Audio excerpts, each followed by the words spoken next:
If your attempts to meditate are frustrating because you can't have a blank mind, then this video is going to help you understand what do we mean by having a blank mind.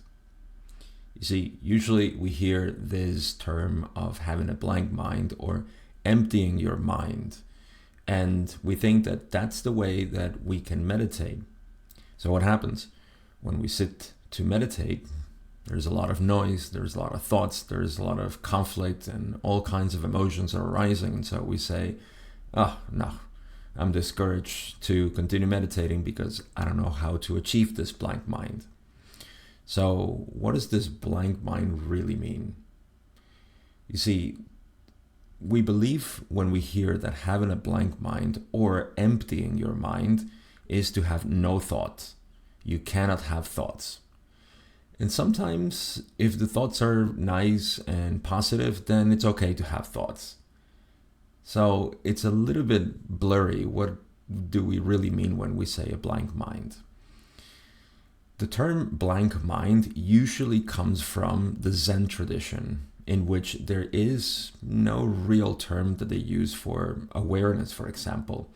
And so when they say having a blank mind, they're referring to becoming aware of your awareness, being that awareness. It's that simple. So the whole idea of having a blank mind or emptying your mind is referring to this state or this natural state. It's not a state that we achieve, it's our natural state of being aware, becoming aware that you are the awareness of the mind. And so that opens up the possibility for us to empty the mind. And I'll talk more about this. Because when we speak of emptying the mind, how do we do that? How can we possibly empty the mind? Well, here's how it goes. If you are obstructing the mind, if there's some sort of resistance in the mind, which we find, then it's almost like the sink in your bathroom is clogged, right? There is some sort of resistance for this water to drain, and it's going to start building up, and it spills over, and then there is this feeling of emotions that are arising because there are some blockages there. So what we mean by having a blank mind or emptying the mind is to do not resist the mind.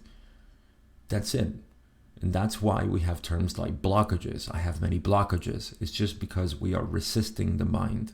Simple as that. Now, how do we find this? Because when we first initiate this investigation of knowing who I am, this is what starts the direct path into our true being. This question, who am I, will bring us to understand who we are in the experience. That's simple. Because we know that there is an experience, there is a world, and there is a mind and a body. And so who am I? Who is this I that experiences reality?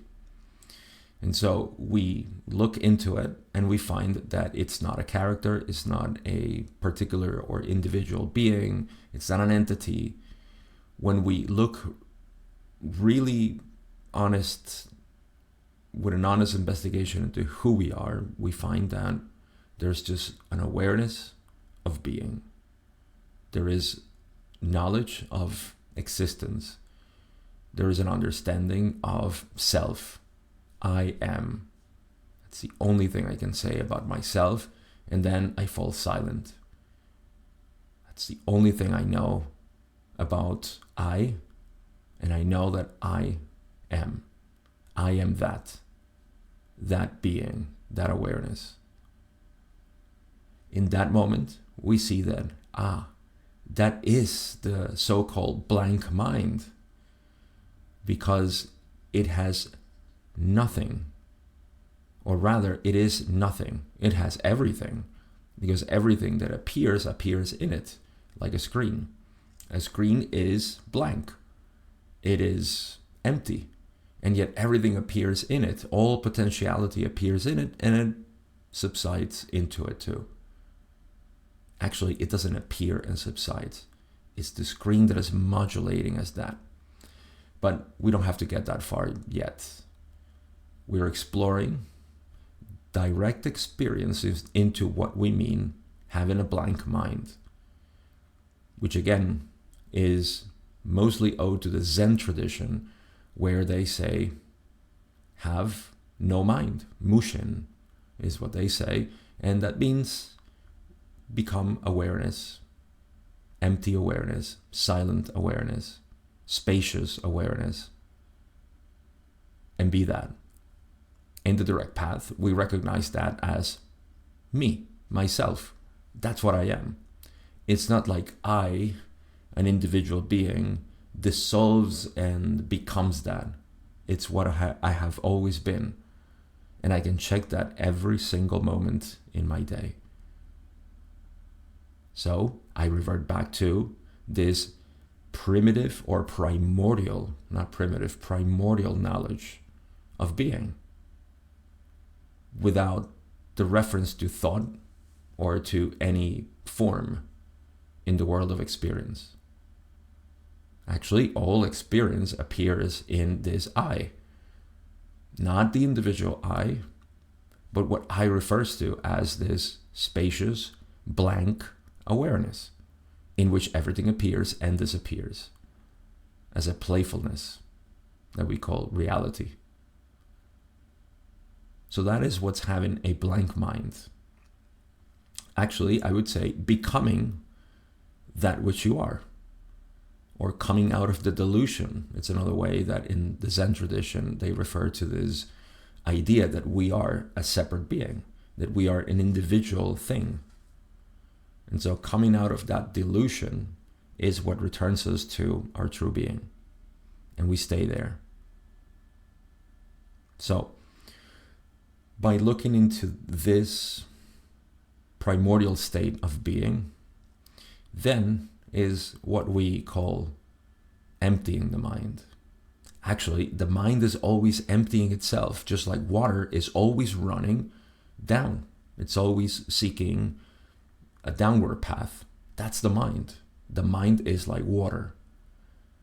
But if it's blocked, then it'll start to overflow, and that's where our emotions arise, because there is some sort of resistance. And so here's the key.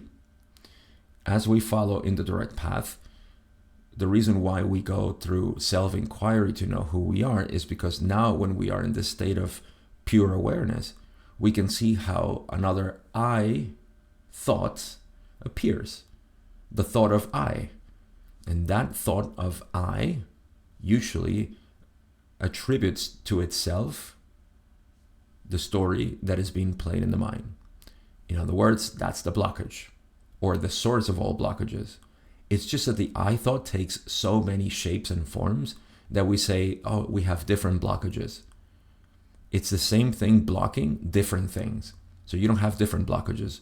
You only have one blockage in your life, and that is wrong identity with thought. Particularly with the I thought, that is the one that arises and takes ownership of the experience and says, that's me. I am that. I used to be that. I depend on memory. I depend on thought. So it's always consuming thought and it's always vibrating with thought. But how can you be two?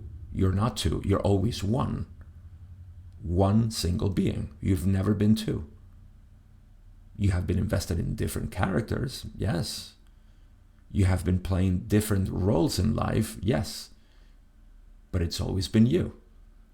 So if you notice this discrepancy, which is what in Zen, again, they call delusion, of believing that you are that I thought.